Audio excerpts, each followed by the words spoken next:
انتہائی پرکھٹن اور مشکل حالات ہیں۔ لوگوں کے موبائل فون چیک کیے جا رہے ہیں، ان سے ڈیٹا چیک کیا جا رہا ہے، لوگوں کے گوگل اکاؤنٹس جو ہیں وہ ان کو ٹریس کیا جا رہا ہے، لوگوں کے سٹیٹس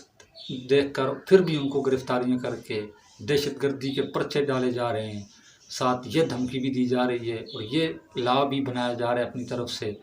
کہ جو لوگ اس میں ملوث ہوں گے ان کو سرکاری نوکری نہیں دیں گے،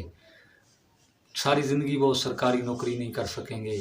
اس کے علاوہ پکڑ دکڑ کا سلسلہ آپ کو پتہ ہی ہے کہ جیسے شروع ہے، اور لوگوں کی لوکیشنز کو ٹریس کیا جا رہا ہے، جو لبیک کا نعرہ لگائے اس کو پکڑ لیا جاتا ہے، جس کے پاس بابا جی کی تصویر ہو پکڑ لیا جاتا ہے، سعد رضوی کی تصویر والا اکاؤنٹ ہو پکڑ لیا جاتا ہے، فیس بک کا آپریشن شروع ہے، یوٹیوب کا، چینلز کا۔ انتہائی مشکل حالات ہیں، کوئی پیر نہیں بول رہا، کوئی بڑے سے بڑا بھی بولنے کی جرت نہیں کر رہا۔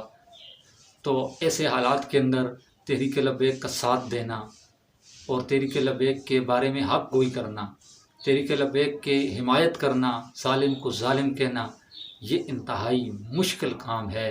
اور یہی مشکل کام، اسی وقت مشکل کام میں اس کا مزہ ہے، اور الحمدللہ ہم کر رہے ہیں۔ جب تک سانسیں چل رہی ہیں اس وقت تک کرتے رہیں گے، اس وقت تک حق بیان کرتے رہیں گے۔